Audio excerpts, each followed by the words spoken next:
असद खरल साहब, ये जो खुदकुश धमाका हुआ, बाज़ाहिर तो अब तक की जो इतलात हैं वो लग रहा है कि 60 से 80 किलोग्राम धमाका खेज मवाद था। एक तो पार्किंग तक पहुंचना सवाल है, लेकिन लगता यही है कि टारगेट असल में चीनी सफीर थे और सी पैक था। बिल्कुल उसामा साहब, जब से ये सी पैक बना है आपके सामने ओपनली और खुफिया तौर पर भारत की जो सरगर्मियाँ हैं इस को सबूताज करने के लिए, तो कोई ऐसा मौका वो हाथ से जाने नहीं देता।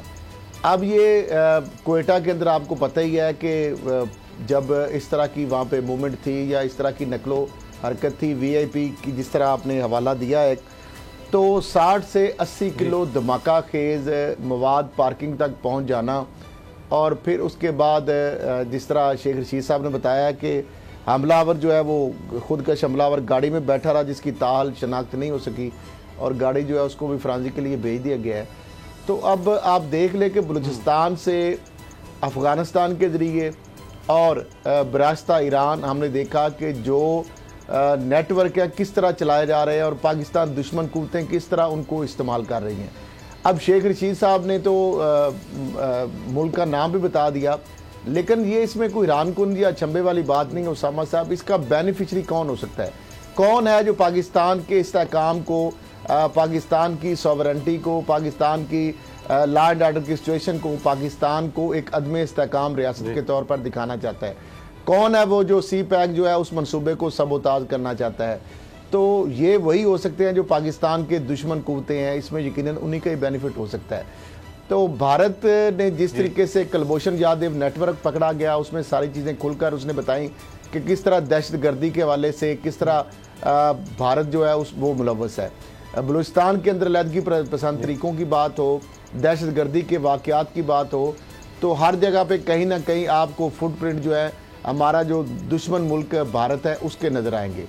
तो अब देखना यह है कि ये जो सारी सूरत हाल है, जब मुल्क के अंदर आपको पता है जब इंतशार की सूरत हाल हो, अदम इस्तेहकाम ऑलरेडी हो, मुआशी तौर पर मुल्क अदम इस्तेहकाम का शिकार हो, सियासी तौर पर अदम इस्तेहकाम का शिकार हो, और लॉ इन्फोर्समेंट एजेंसी की तवज्जो जिस तरह 3-4 बल्कि एक हफ्ता तकरीबन आपने देखा कि एक तारीख चल रही थी और मुल्क के अंदर सारी फोकस उधर था।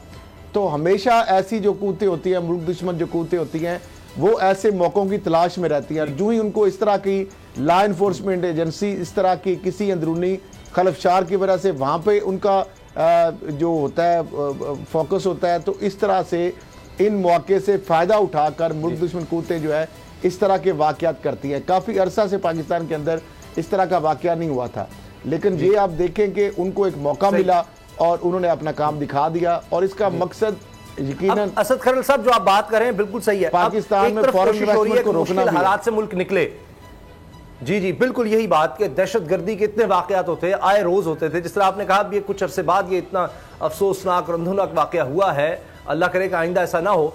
लेकिन बाबर डोगर साहब, ये भी लग रहा है कि जो बताया जा रहा है कि ये खुदकुश हमला था, तो वो तो लगता है कि अभी अपने टारगेट तक नहीं पहुंच सका, तो भी इतना नुकसान हुआ है। तो ये तो बड़ी खतरनाक बात है कि किस तरह से वो यहाँ तक आ गया। और पाकिस्तान में फॉरेन इन्वेस्टमेंट अगर लानी है, पाकिस्तान ने माशी तौर पर बेहतर होना है, तो अगर अमन अमान नहीं होगा तो वो तो ख्वाब कभी पूरा नहीं हो सकेगा। उसामा साहब, अभी रिसेंटली प्राइम मिनिस्टर ने जितनी भी तकारीर की हैं उसमें उन्होंने एक ही बात की है कि पाकिस्तान की इकोनॉमी जो टेक ऑफ कर रही है, इंटरनेशनल मार्केट से बड़ा अच्छा रिस्पांस आ रहा है, हमारी जो एक्सपोर्ट्स हैं वो बढ़ रही हैं, इंपोर्ट्स और एक्सपोर्ट के दरमियान जो इम्बैलेंस था वो खासा हद तक कवर हो गया है, हमारा फॉरेन रिजर्व जो है वो बेहतर हो रहे हैं और इकोनॉमी जो है वो बूस्ट कर सकती है। एक तरफ ये चीज़ें चल रही हैं, दूसरी तरफ अब आप देखिए कि कल चाइनीज़ जो एम्बेसडर थे उन्होंने कल ये अनाउंसमेंट की कि सी पैक पर बड़ा ज़बरदस्त तेज़ी से काम हो रहा है और ये बड़ी जल्दी कंप्लीट हो जाएगा। अब अगर आप इन चीज़ों को देखें तो उसके एक दिन के बाद कल ये स्टेटमेंट आया, आज यहाँ वहाँ पे कोयटा में अटैक हो गया और आप देखें कि उसमें टारगेट भी चाइनीज़ को ही किया गया था।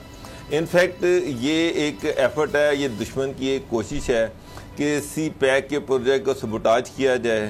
पाकिस्तान की इकॉनमी जिस तरह से आपने बात की कि पाकिस्तान में एक ब्लास्ट होता है तो सारी दुनिया में खौफ व हरास फैल जाता है, लोग यहाँ आने से डरते हैं, यहाँ आने से कतराते हैं। एक तरफ हम टूरिज़्म की डेवलपमेंट की बात कर रहे हैं, अभी कल प्राइम मिनिस्टर ने KPK में गए और वहाँ पर टूरिस्ट रिजॉर्ट्स की बात की, किस तरह से उन्होंने कंपैरिजन किया कि जनाब किस तरह से स्विट्ज़रलैंड जो के का आधा हिस्सा भी नहीं है, वहाँ पर दुनिया में लाखों लोग वहाँ पर विज़िट करते हैं और उनकी इकोनॉमी का एक बड़ा ज़रिया जो है वो टूरिज़्म है। और पाकिस्तान वहाँ से कहीं ज़्यादा खूबसूरत है, उससे कहीं ज़्यादा रिजॉर्ट्स हैं और यहाँ पर जो है टूरिस्ट यहाँ पर आने चाहिए। उन्होंने कहा था कि वो एक एरिया का नाम ले रहे थे, क्वाड शायद, पता नहीं, कि वहाँ मैंने से उसकी एक तस्वीर मैंने डाली तो वहाँ पर लाखों लोग वहाँ पर पहुँच गए। हालांकि वहाँ पर भी कोई रिजॉर्ट चीज़ें, इस इंफ्रास्ट्रक्चर डेवलप नहीं हुआ।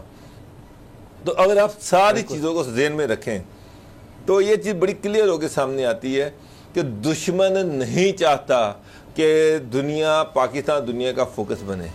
दुश्मन नहीं चाहता कि पाकिस्तान की इकोनॉमी ग्रो करे। दुश्मन नहीं चाहता कि पाकिस्तान और चाइना एक दूसरे के करीब आए। दुश्मन नहीं चाहता कि CPEC जो है वो बन जाए और सेंट्रल एशिया और पाकिस्तान कनेक्ट हो जाए और पाकिस्तान में तरक्की का एक नया रास्ता खुल जाए। तो ये सारी चीज़ें जो लिंक कर रही हैं ना, ये अल्टीमेटली कनेक्ट करती हैं इंडिया के साथ, जो यहाँ पर दहशतगर्द भेजता रहा माजी में भी। गुलभूषण जादेव उसकी वाज़ेह मिसाल है। वो नहीं चाहता कि पाकिस्तान तरक्की करे, वो नहीं चाहता CPEC बने, वो नहीं चाहता कि पाकिस्तान दुनिया का सेंटर बने। पर बातें चल रही हैं, UAE इन्वॉल्व हो चुका है, सऊदी अरब है, अमेरिका है, दीगर ममालिक हैं, जो अब ये तो ढकी छुपी बात नहीं है।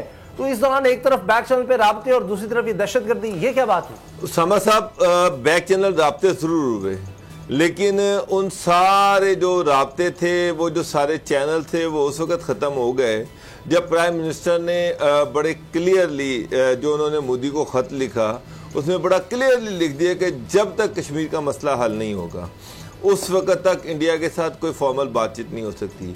उसके बाद आप देखें कि जो दूसरा बड़ा इशू आया वो था कि इंडिया के साथ ट्रेड ओपन की जाए। ICC ने इसकी इजाज़त दे दी, लेकिन कैबिनेट ने उसको डिसअप्रूव कर दिया और बड़ा क्लियरली दुनिया को मैसेज दिया कि इंडिया के साथ ना ट्रेड होगी, ना बातचीत होगी, ना कुछ होगा अनटिल और अनलेस कश्मीर का मसला हल नहीं होगा। अब या तो इंडिया स्टेप बैक करे, जो 1970 का जो उनका 370 का स्टेप है उससे वापस जाए, मोदी उससे वापस जाए, कश्मीर को ऑटोनॉमी, वही ऑटोनॉमी उसकी बहाल की जाए, उसके बाद फिर हम आगे चल सकते हैं। अब ये तो एक पाकिस्तान ने बड़ा स्ट्रॉन्ग और क्लियर मैसेज दे दिया है। अब एक चीज़ तो दुनिया पे वाज़ेह हो गई है कि ये नहीं हो सकता कि कश्मीरी जो है वहाँ पर कर्फ्यू भी लगा हो, कश्मीरियों को मारा भी जा रहा हो, शहीद भी किया जा रहा हो, उनकी औरतों की अजमतें भी लूटी जा रही हों और हम इंडिया के साथ ट्रेड कर रहे हों और बातचीत कर रहे हों। ये दोनों चीज़ें इकट्ठी चल नहीं सकती। अब इंडिया फ्रस्ट्रेट हो गया, उसने एक चाल चली थी वो कामयाब नहीं हुई। उनका ख्याल था कि ठीक है कश्मीर इशू साइड पे रहने दें, हम ट्रेड भी खोल देते हैं, हम डायलॉग भी शुरू कर देते हैं, जो कि पॉसिबल नहीं है उसामा साहब।